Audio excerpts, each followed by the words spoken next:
Hello बच्चों, आज का टॉपिक है life processes. This is a class 10th topic. ठीक है, बायो का ये चैप्टर है और this chapter is very important. ठीक है, और इसमें जो है काफी क्वेश्चन जो है पूछे जाते हैं। ठीक है, आज हम न्यूट्रिशन के बारे में पढ़ेंगे। इसमें सबसे पहले देखो कि जो लाइफ प्रोसेस है, लाइफ लाइफ मतलब लिविंग। लाइफ का क्या मतलब है? लिविंग। आपने जो है एट्थ क्लास तक जो हमने पढ़ा है इसके बारे में, इसमें ये पढ़ा था हमने लिविंग और नॉन लिविंग। आपको ये शुरू से हम सिखाते आए हैं कि लिविंग एंड नॉन लिविंग के बारे में। ठीक है, नॉन लिविंग। अब देखो, लिविंग जो होते हैं वो हम किस कैसे जज करते हैं? हम सिर्फ इतना बोलते हैं कि जो सांस ले रहे हैं वो लिविंग है और जो सांस नहीं लेते वो नॉन लिविंग है। लिविंग में जो आते हैं सारे लिविंग ऑर्गेनिज्म आते हैं।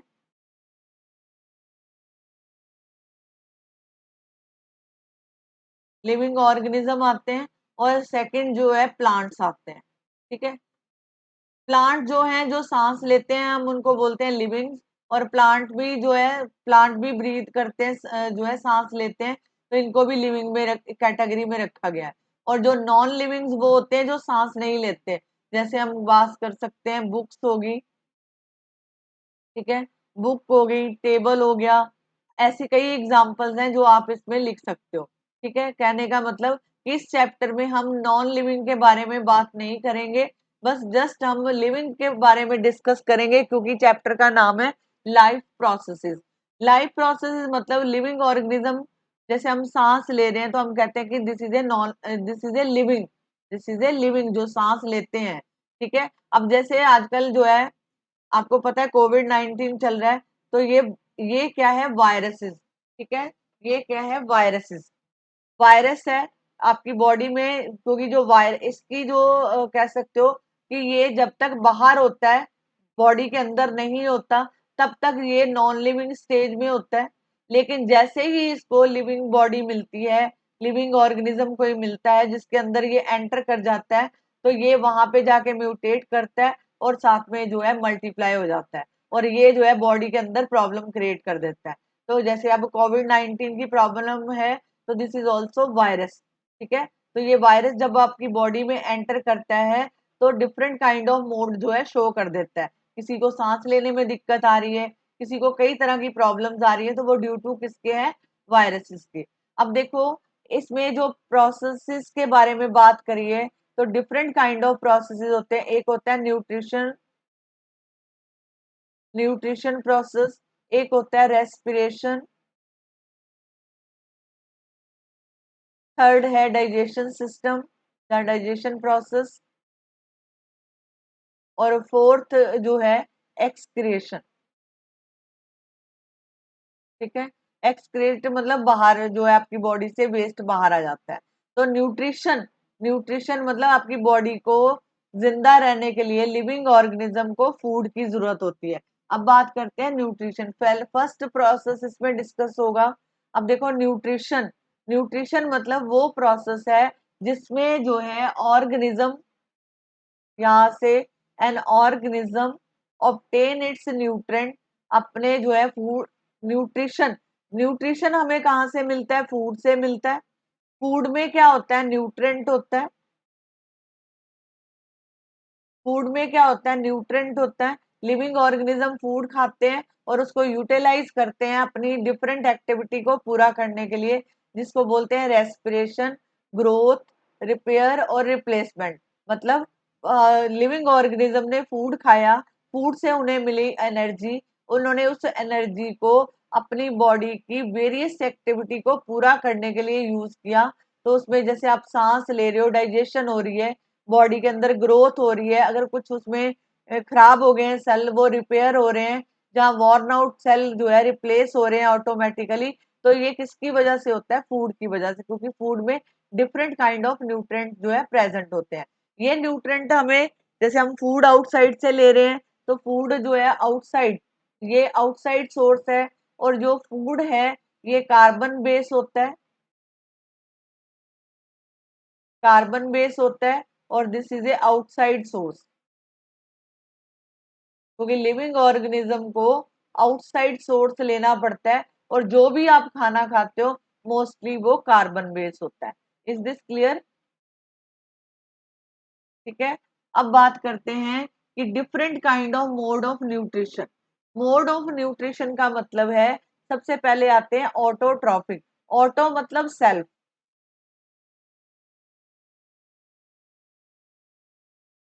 सेल्फ न्यूट्रिशन, अपने लिए खुद न्यूट्रिशन तैयार करते हैं। इसमें सबसे बढ़िया एग्जाम्पल है जो हम शुरू से पढ़ते आ रहे हैं, प्लांट का।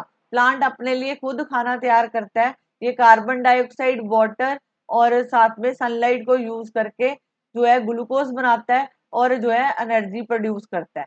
ठीक है, अपनी बॉडी को खुद जो है न्यूट्रिशन देता है। तो कहने का मतलब ऑटो मीन, और एक और इसमें क्वेश्चन पूछा जाता है कि जो ऑटोट्रॉफिक न्यूट्रिशन है ये कहाँ से मिलता है, तो आप लिखोगे inorganic source. This is inorganic source. ठीक है। Autotrophic mean self trophic mean nutrition when organism synthesize और prepared its food by photosynthesis. अगर आपको इसका एग्जांपल लिखना है तो आप लिखोगे ग्रीन प्लांट्स और साथ में ऑटोट्रॉफिक बैक्टीरिया। ऑटोट्रॉफिक बैक्टीरिया भी होते हैं जो अपना खाना खुद बनाते हैं। आगे है हेट्रोट्रॉफिक। हेट्रोट्रॉफिक का मतलब है कि जो दूसरों से खाना लेते हैं। कोई उसकी बॉडी पे रह के खाना लेता है, कुछ बॉडी के अंदर रहते हैं, कुछ बॉडी के बाहर रहते हैं। ठीक है, लेकिन अपनी नीड को पूरा कर रहे हैं। तो हेट्रो मतलब nutrition from other, from different means. और दूसरा है कि जो हेट्रोट्रॉफिक है वो कहाँ से मिलते हैं आपको, वो मिलते हैं ऑर्गेनिक सोर्स से। ठीक है। और ये तो एक क्वेश्चन हो गया। आगे पूछा है कि हेट्रोट्रॉफिक का मीन क्या है, कि heterotrophic mean from different mean. सबसे पहले डिस्कस करते हैं डिफरेंट मीन में, कि सबसे पहले आता है सेप्रोफैटिक न्यूट्रिशन। वो ऑर्गेनिज्म, जैसे कोई प्लांट, जैसे मान लो कोई प्लांट मर जाता है, जहाँ कोई एनिमल मर जाता है, तो ये उसके ऊपर से खाना जो है लेते हैं, सेप्रोफैटिक होते हैं। ये वहां से खाना जो है मरी हुई, जैसे लिखा है ना, डेड डिकेइंग प्लांट और एनिमल मटेरियल, ये अपना खाना वहां से कलेक्ट करते हैं। और ये जो है सेप्रोफाइट जो है वो सिक्रीट करते हैं डाइजेस्टिव एंजाइम। डाइजेस्टिव एंजाइम जो है नाइन्थ क्लास में भी पढ़ा था हमने। ये लाइसोसोम्स होता है। ये एक कॉम्प्लेक्स ऑर्गेनिक मैटर होता है outside the organism, and then soluble product are absorb through the body surface. तो ये बॉडी सरफेस से सॉल्युबल प्रोडक्ट को एब्जॉर्ब कर लेता है, और ये जो है उसको अंदर से उसके जूसेस को सिक्रीट कर लेता है, मतलब निकाल लेता है बाहर। तो इसमें फंगाई आते हैं और बैक्टीरियाज आते हैं। आगे है पैरासिटिक। पैरासिटिक न्यूट्रिशन वो होता है, वो ऑर्गेनिज्म जो food from the body of another living organism, मतलब ये खुद आलसी होते हैं लेकिन ये अपना खाना दूसरी लिविंग बॉडी से लेते हैं, इनको बोला जाता है पैरासिटिक न्यूट्रिशन। एक होते हैं एंडो पैरासाइट्स और एक होते हैं एक्सो पैरासाइट। एंडो मतलब आपकी बॉडी में अंदर की तरफ रहते हैं, inside, inside the body, inside body. और ये जो है आउटसाइड। ठीक है। इनसाइड में क्या आता है, कि जैसे टेप वॉर्म हो गए और राउंड वॉर्म हो गए, तो ये आपकी बॉडी के अंदर होते हैं, तो इसको बोलते हैं एंडो पैरासाइट। और जो एक्सो पैरासाइट है, जैसे आपने कई बार देखा है कि कईयों के सिर में जुएं पड़ जाती हैं, तो वो सारे जो है एग्जाम्पल किसकी हैं, एक्सो पैरासाइट। एक्सो जो है लीज, और जो है लीच, ये दो एग्जाम्पल है। आगे है parasite benefit while the host is usually harm, जैसे cuscuta plant, plasmodium malarial parasite. ठीक है। The parasite benefits while the host is usually harm, cuscuta plant. ठीक है। और यहाँ पे plasmodium malarial parasite. Is this clear? अब देखो, इसमें है होलोजोइक न्यूट्रिशन।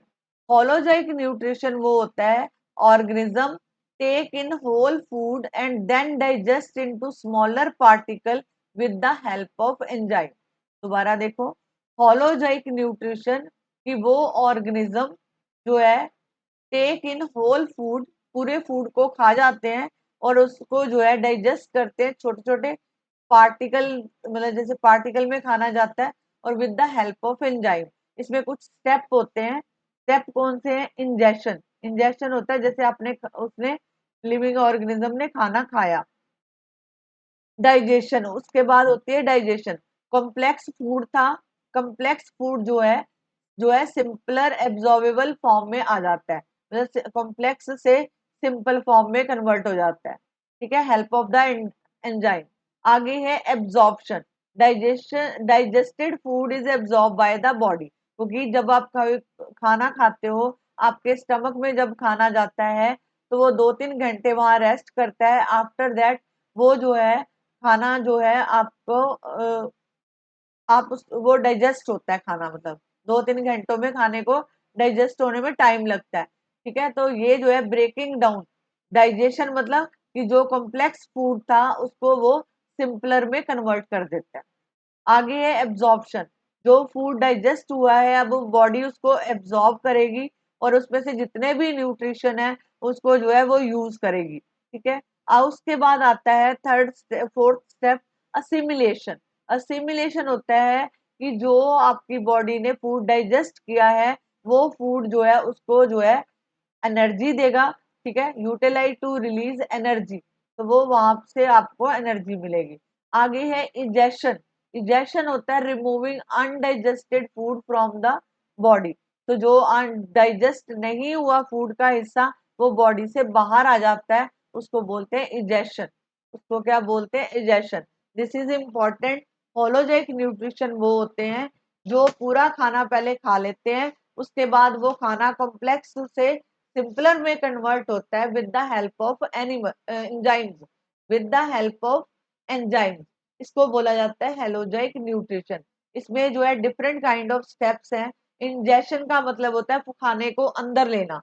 डाइजेशन मतलब जब खाना अंदर चला गया तो वो कॉम्प्लेक्स फूड से कन्वर्ट हो गया सिंपलर फूड में। उसके बाद प्रोसेस चलता है एब्जॉर्प्शन का, कि खाना जो है एब्जॉर्ब होगा, आपकी बॉडी उस खाने को एब्जॉर्ब करेगी, और आपको जो है वो जब खाना एब्जॉर्ब होता है तो आपको एनर्जी मिलती है। उस प्रोसेस को बोलते हैं असिमिलेशन। उसके बाद जो खाना undigested food are left in our body, तो वो जो है आपकी बॉडी से बाहर आता है, उसको बोलते हैं इजेशन। ये जो है मेन स्टेप थे इसके। अब देखो, इसमें है कि जो कार्बन डाइऑक्साइड और ऑक्सीजन, ये जो है कोई भी ऑर्गेनिज्म है, जैसे कोई लिविंग ऑर्गेनिज्म है, वो ऑक्सीजन बाहर से लेगा। ठीक है, ये ऑक्सीजन बाहर से लेगा और अंदर से जो कार्बन डाइऑक्साइड है उसको बाहर निकालेगा। ये कैसे? मतलब जैसे मान लो आप सांस लेते हो तो अपने नोज के नीचे हाथ रख के देखो, गर्म हवा जो बाहर आ रही है, this is called carbon dioxide. क्योंकि आपकी बॉडी जो है सीधा जो है जो आपकी बॉडी है लिविंग ऑर्गेनिज्म, उसको बाहर से ऑक्सीजन लेनी पड़ती है। ये इसका सोर्स है, ऑक्सीजन लेनी पड़ती है। और अंदर इस बॉडी के अंदर most of the carbon dioxide होती है। ठीक है, क्योंकि आपकी बॉडी के जो ऑर्गन है वो डायरेक्ट कांटेक्ट में नहीं है आउटसाइड के, मतलब ऑक्सीजन के कांटेक्ट में नहीं है। आपको ऑक्सीजन को मतलब जब ड्यू टू ब्रीदिंग आपको जो है लेना पड़ता है। ठीक है, जैसे आपकी ह्यूमन बॉडी में जो आपकी आंखें हैं, आईज हैं, ठीक है, ये डायरेक्टली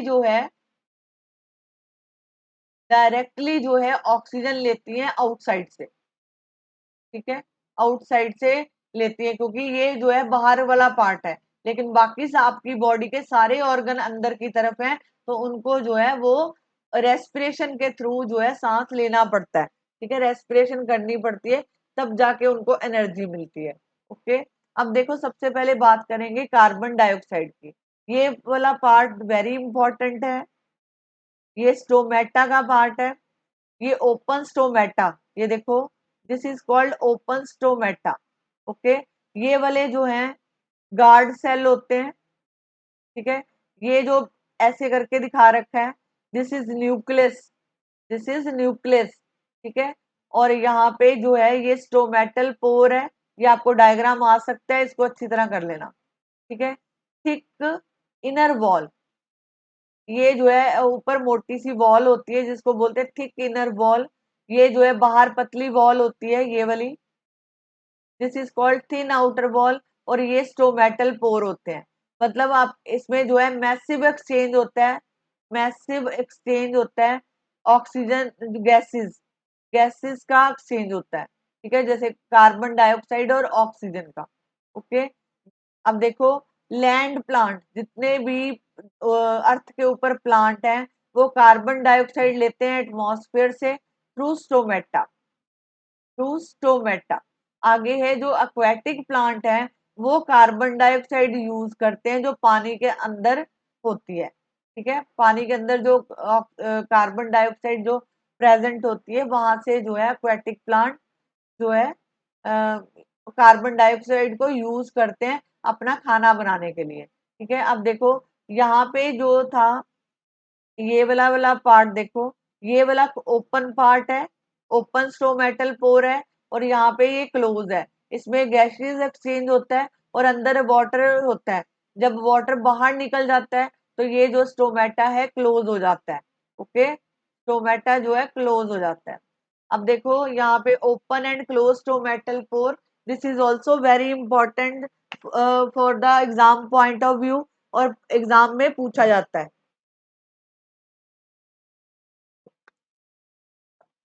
आप सबसे पहले जो है इसका डायग्राम और इसको लेबलिंग जो है अच्छी तरह तैयार कर लेना, ये जो है आपके एग्जाम में आएगा।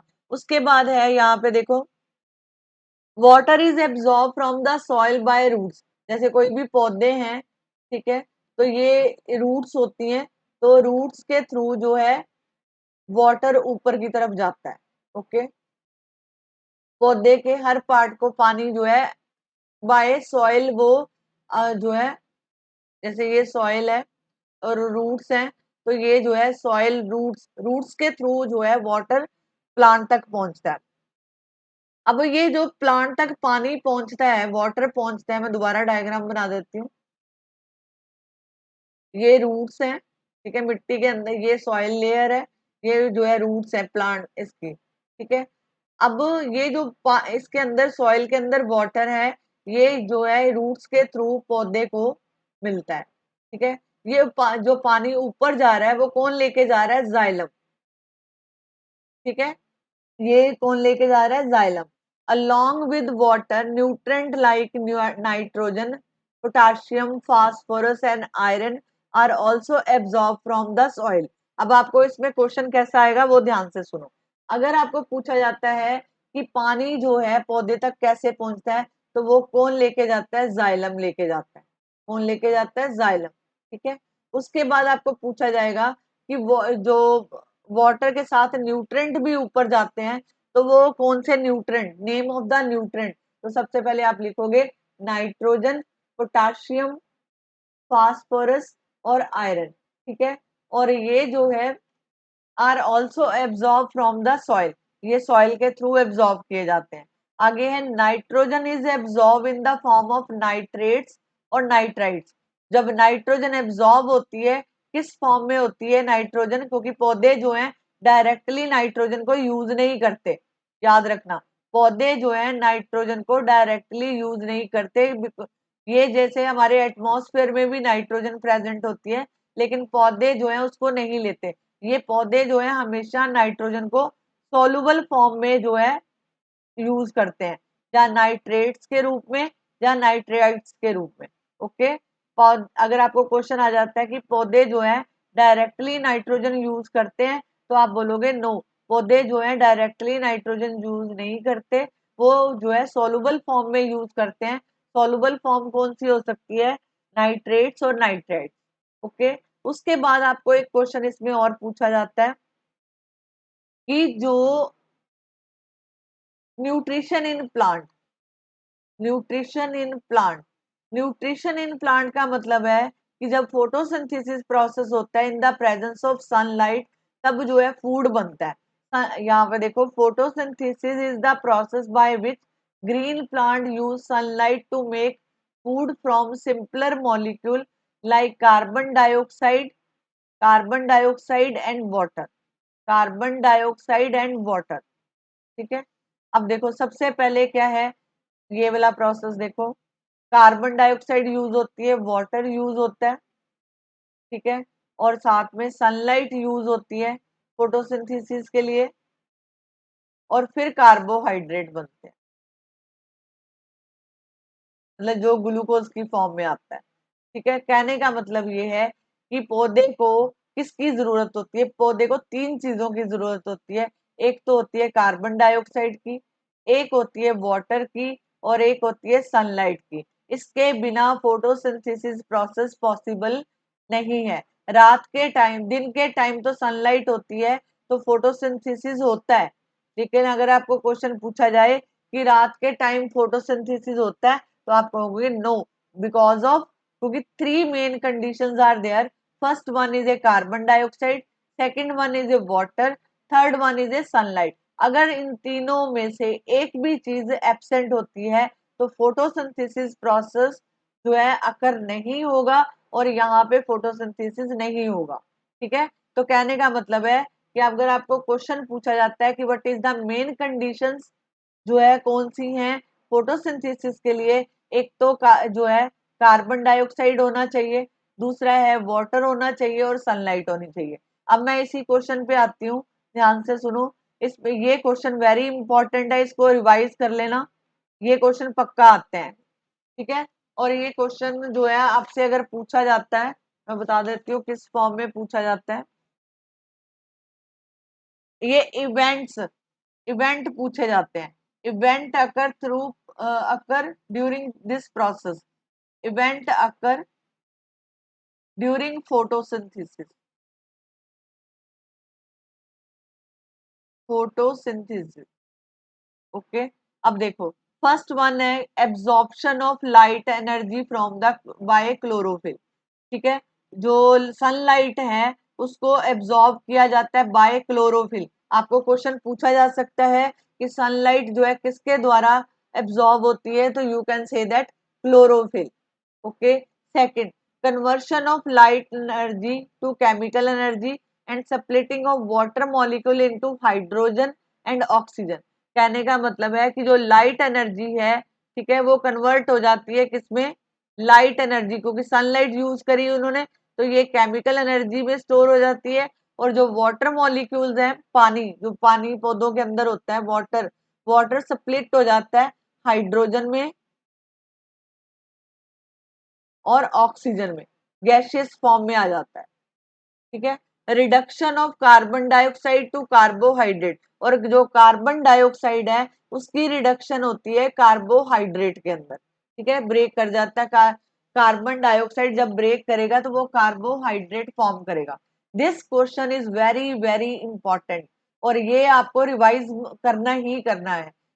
फर्स्ट कंडीशन क्या है कि जो एब्जॉर्ब होती है सनलाइट, क्योंकि ये पूछा जाता है क्वेश्चन, मैं दोबारा रिपीट कर देती हूँ कि फोटोसिंथेसिस प्रोसेस होने के लिए कौन से इवेंट जरूरी है। तो सबसे पहले क्या है कि सनलाइट का होना जरूरी है, क्योंकि क्लोरोफिल जो है सनलाइट यूज करते हैं। जैसे फर्स्ट पॉइंट है absorption of sunlight bye chlorophyll. Okay, second आपसे पूछा जाता है कि जो सनलाइट है वो किसमें चेंज होती है, तो sunlight convert into chemical energy. और जो वाटर है वो किसमें स्प्लिट होता है, वाटर जो है दो गैसेस में स्प्लिट हो जाता है, हाइड्रोजन और ऑक्सीजन के अंदर। ठीक है, थर्ड प्रोसेस है रिडक्शन ऑफ कार्बन डाइऑक्साइड। जब कार्बन डाइऑक्साइड की रिडक्शन होती है तो उस जो है कार्बोहाइड्रेट होता है। ओके, कार्बोहाइड्रेट बनता है। Is this clear? ये तीन स्टेप आपको रिवाइज करने बहुत जरूरी है। इसके साथ में आपको एक और चीज लिखा देती हूँ, लिखो, आप एक नोट कर सकते हो इसको। आपको अगर फोटोसिंथेसिस का पूछा जाए तो photosynthesis reaction, this is also important, ये लिखो, 6 कार्बन डाइऑक्साइड प्लस, रिपीट करती हूँ, 6 carbon dioxide plus 12 water molecule in the presence of sunlight, क्योंकि सनलाइट जरूरी है, तो ये ग्लूकोज में कन्वर्ट हो जाता है, C6H12O6 plus 6O2 plus 6 water. Okay, ये जो है इसमें कन्वर्ट हो जाता है। Is this clear? जो मैंने आपको पॉइंट्स बताए हैं अच्छी तरह रिवाइज कर लेना, वेरी इंपॉर्टेंट है। और ये फोटोसिंथेसिस का रिएक्शन है, इसको जरूर याद करके जाना। आगे देखो, this is also very important. इसमें है हेट्रोट्रॉफिक न्यूट्रिशन। हेट्रोट्रॉफिक न्यूट्रिशन क्या होता है? जब वो खाना अंदर जाता है उसके बाद वो डाइजेशन होती है, डाइजेशन के बाद उसमें से जितने भी न्यूट्रिएंट है उसको एब्जॉर्ब कर लिया जाता है, और उसके बाद जो है जो वेस्ट बच जाता है उसको बॉडी से थ्रो कर दिया जाता है। अब देखो यहाँ पे अमीबा का स्ट्रक्चर दिया है, दिस इज वेरी इंपॉर्टेंट। एक तो आपको अमीबा का स्ट्रक्चर बनाना आना चाहिए। अब देखो अमीबा जो है, यहाँ पे देखो अमीबा, अमीबा के अपने पैर नहीं होते हैं, लेकिन जब भी उसको जैसे मान लो खाना दिखता है तो ऑटोमेटिकली उसके जो है, जैसे मान लो ये अमीबा का शेप है, क्योंकि इसका जो है पर्टिकुलर कोई शेप नहीं होता, इरेगुलर स्ट्रक्चर है इसका, ठीक है, डेफिनेट शेप नहीं है। लेकिन जैसे ही इसको फूड दिखता है तो ये क्या करता है, ये जो है इनके जो है फॉल्स फीट जिसको बोलते हैं, ये खाने को अंदर ले आता है। जैसे ये वाला एग्जांपल दिखाया, ये अमीबा है, ठीक है, इसके अंदर ये लिक्विड दिखा रखा है जो इसको बोलते हैं साइटोप्लाज्म, ठीक है, ये बीच ब्लैक पार्ट जो है, this is this is called nucleus. और ये फूड को उसने अंदर ले लिया, ठीक है, इसके अपने पैर नहीं होते अमीबा के, ये फॉल्स फीड बनाते हैं जिसको हम सीडोपोडिया बोलते हैं। क्या बोलते हैं? सीडोपोडिया, ठीक है। आफ्टर दैट ये जो खाना अंदर गया, यहाँ पे फूड वैक्यूल्स होती हैं, ये इस कॉम्प्लेक्स फूड को सिंपलर में कन्वर्ट करना शुरू करती हैं, और इसके जो है ये फूड वैक्यूल ने अपना काम शुरू करना शुरू किया। उसके बाद जो इसके अंदर न्यूट्रिएंट थे वो एब्जॉर्ब होना शुरू कर दिए। अब बॉडी ने अपने जितने भी इससे न्यूट्रिएंट लेने थे वो ले लिए, उसके बाद बचता है वेस्ट। तो ये करेगा, यहाँ पे तो होगी एब्जॉर्प्शन, एब्जॉर्प्शन किसकी? न्यूट्रिएंट की। उसके बाद ये उसको जो है बाहर निकाल देता है, खाने को डिजेशन कर देता है, मतलब बाहर खाना निकल गया और ये सारे न्यूट्रिएंट को एब्जॉर्ब कर लेता है, ठीक है। अब देखो न्यूट्रिशन इन अमीबा, ये जो है न्यूट्रिशन इन अमीबा का कहने का मतलब है होलोजोइक मोड ऑफ न्यूट्रिशन, ठीक है। होलोजोइक मोड ऑफ न्यूट्रिशन होता है, अगर आपको पूछा जाए कि अमीबा में कौन सा मोड प्रेजेंट होता है तो आप क्या लिखोगे? Holozoic mode of nutrition. Second, it foods are phytoplankton और जियोप्लैंक्टन। तो जो इसके फूड होते हैं वो फाइटोप्लैंक्टन होते हैं या जियोप्लैंक्टन होते हैं, okay. It takes in food by process of, आपको पूछा जा सकता है कि ये जो खाना एब्जॉर्ब करता है वो कौन सा प्रोसेस यूज करता है, तो you can say that phagocytosis. This this process is called, मतलब टेक इन फूड, जब वो खाना अंदर लेता है तो उसको बोलते हैं फेजोसाइटोसिस, ओके। अब देखो कुछ स्टेप्स हैं इसके, स्टेप इन न्यूट्रिशन, ठीक है। Ingestion, engulf food with the help of pseudopodia to form food vacuole. Amoeba के अंदर यहाँ पे लिक्विड प्रेजेंट होता है, यहाँ पे जो है उसका न्यूक्लियस होता है, ठीक है। Cytoplasm, vacuole, food vacuole present होती है, फूड वैक्यूल, साइटोप्लाज्म, ये सारे प्रेजेंट होते हैं। और ये जब अपना खाना देखता है तो यहाँ पे फॉल्स फीट बन जाते हैं, इसके फॉल्स फीट बन जाते हैं, ये उसकी हेल्प से खाने को अंदर इनगल्फ कर लेता है, ठीक है। इस प्रोसेस को बोला जाता है, जब वो खाने को अंदर लेता है तो take phagocytosis, engulf food with the help of pseudopodia, form a food vacuole. Digestion, food vacuole जो है डाइजेस्ट करती है एंजाइम को और ब्रेक कर देती है, और साथ में फूड को डाइजेस्ट करती है। थर्ड प्रोसेस है एब्जॉर्प्शन।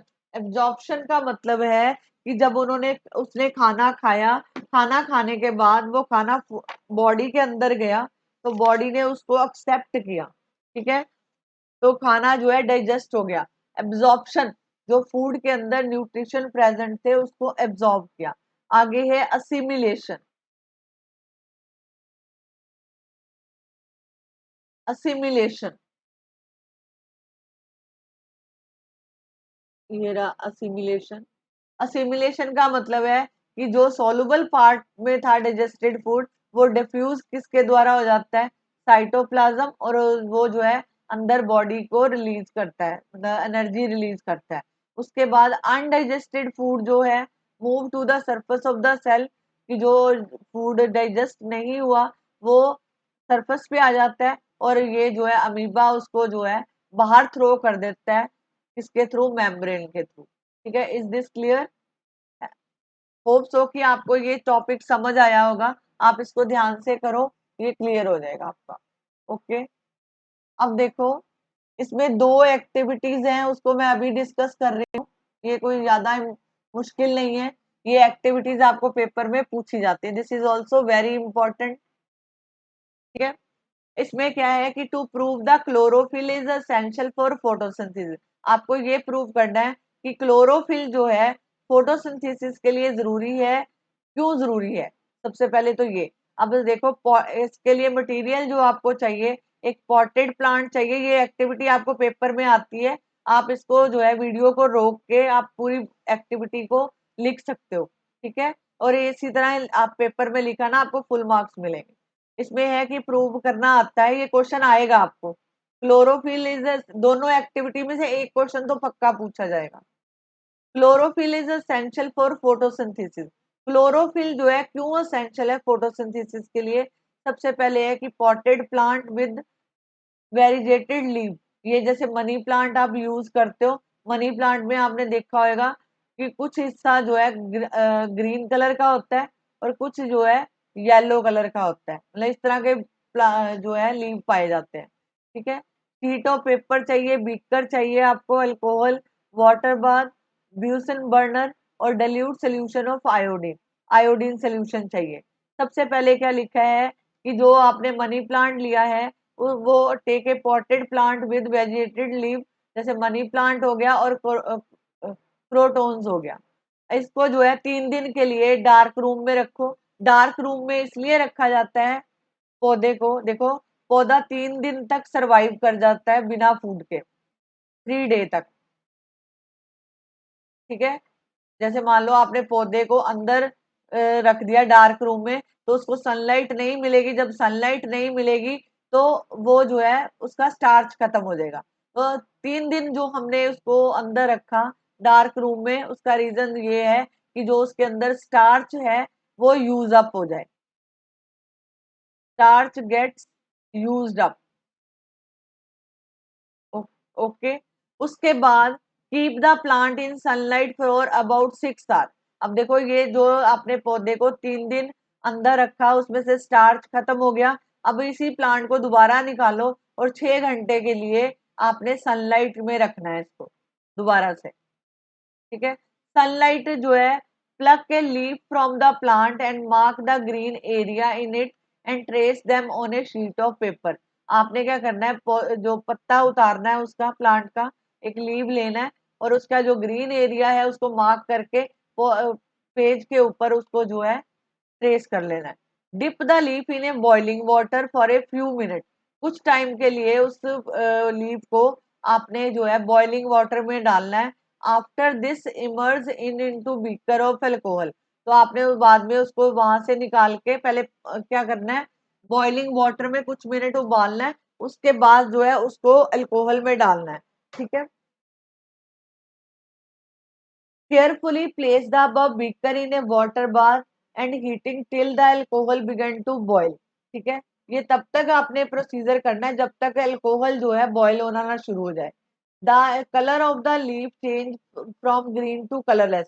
तो मतलब अगर आपको पूछा जाए जब आपने अल्कोहल में डाला लीफ को तो उसका कलर कौन सा हो गया, ग्रीन से वो कलरलेस हो गया, बिकॉज ऑफ उसमें से क्लोरोफिल जो है खत्म हो गई। And solution turn green. तो जो सोल्यूशन होएगा, जो अल्कोहल वाला सोल्यूशन, वो किस कलर का हो जाता है, ग्रीन का हो जाता है।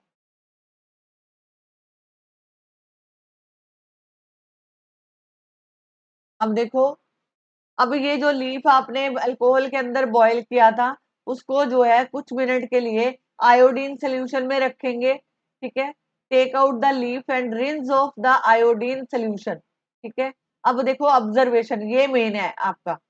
आपको यहाँ से क्या मिला इसको आपने अच्छी तरह रिवाइज करना है, पीछे वाला भी करना है, लेकिन ये इसका कंक्लूजन है, यही इसका आंसर है। अब देखो कलर ऑफ द आयोडीन हमने यूज किया, जो पत्ता अल्कोहल में से निकाला था। Iodine on a leaf at a dark spot changes to blue black and not anywhere else, only that part of the leaf turn blue black which show the green area. मतलब पौधे के अंदर, जो leaf के अंदर green part भी था और एक कलरलेस पार्ट भी था, ठीक है, लीफ के अंदर, जैसे ये दिखा रखा है, ठीक है।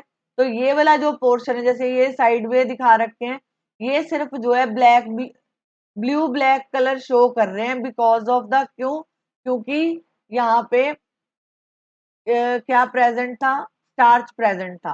सिर्फ ग्रीन एरिया शो करेगा।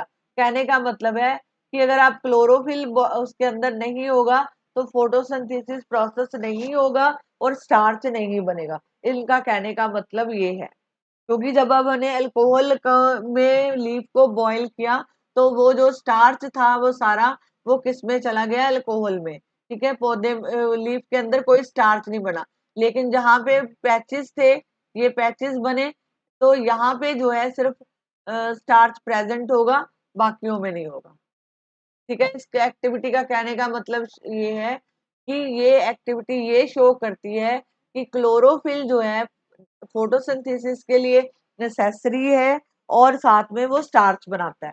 ये सेकंड एक्टिविटी है, to show the carbon dioxide is necessary for starch formation. Carbon dioxide जो है स्टार्च बनाने के लिए जरूरी है। पहले फर्स्ट आपने पढ़ा था कि क्लोरोफिल नेसेसरी है किसकी, जो है स्टार्च बनाने के लिए, ठीक है, फोटोसिंथेसिस प्रोसेस के लिए। अब यहाँ पे है जो कार्बन डाइऑक्साइड गैस है वो किस, क्यों यूज होती है, क्योंकि वो स्टार्च फॉर्मेशन करती है। अब देखो इसमें क्या कहना क्या जा रहे हैं, ये देखो, मैं सीधा पहले आपको ये दिखाती हूँ क्योंकि आपकी एनसीईआरटी बुक में ये दे रखी है। इसमें क्या है, दो पॉटेड प्लांट लो, इसके इसको जो है बेल जार के अंदर रख दो और यहाँ पे प्लेट रखी गई है, इसके अंदर पोटाशियम हाइड्रोक्साइड है और यहाँ पे पोटाशियम हाइड्रोक्साइड नहीं है, ठीक है, नॉट पोटाशियम हाइड्रोक्साइड। कहने का मतलब है ये वाला जो पौधा है ये क्या होगा, जब यहाँ पे आप पोटाशियम हाइड्रोक्साइड रख देते हो तो ये जो है कार्बन डाइऑक्साइड को एब्जॉर्ब कर लेता है, ठीक है। अगर वो, मैंने आपको तीन कंडीशन बताई थी कि फोटोसिंथेसिस कब होगा और स्टार्च कब बनता है, जब कार्बन डाइऑक्साइड प्रेजेंट हो, वाटर प्रेजेंट हो और सनलाइट प्रेजेंट हो। अगर इन तीनों में से एक भी चीज मिसिंग है तो दैट मीन फोटोसिंथेसिस नहीं होगा। आपको पूछा जाता है what is the purpose of carbon hydroxide, carbon hydroxide क्यों रखा गया, तो आप लिखोगे बिकॉज ऑफ, क्योंकि पोटाशियम हाइड्रोक्साइड जो है एब्जॉर्ब कर लेता है carbon dioxide, absorb carbon dioxide. अब देखो यहाँ पे leaf of the pot with,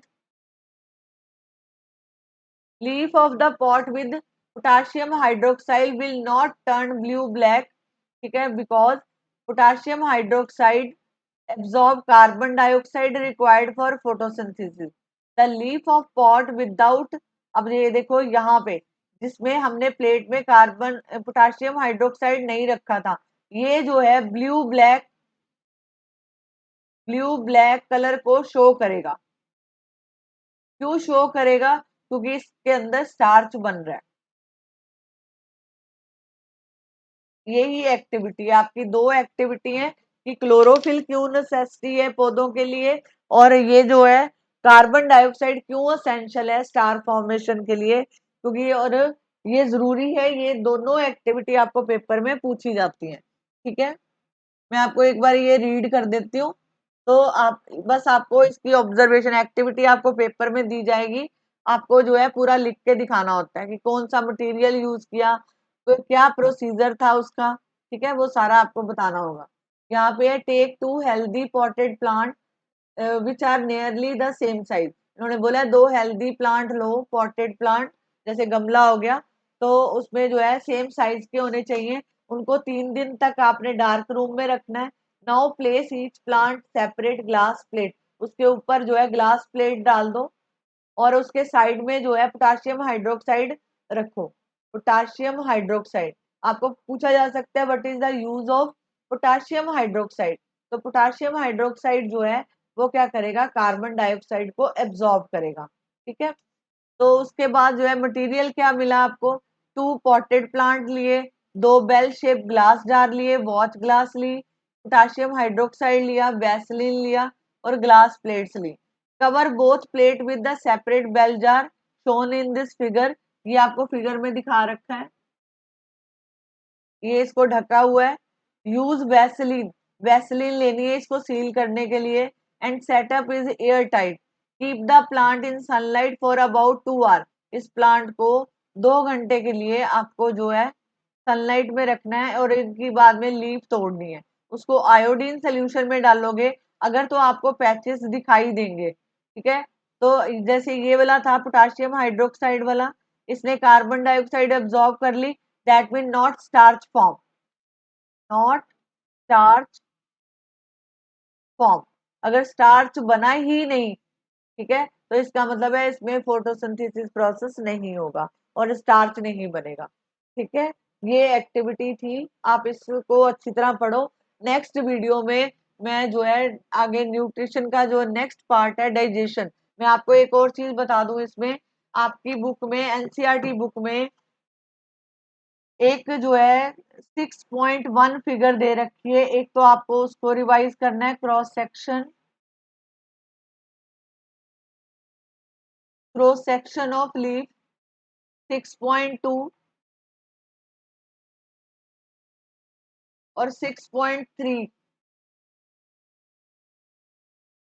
this is very very important.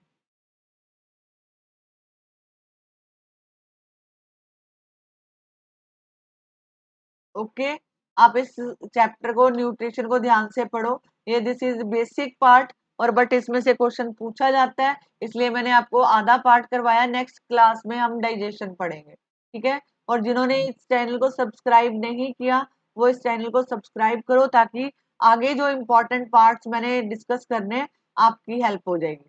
Thank you very much.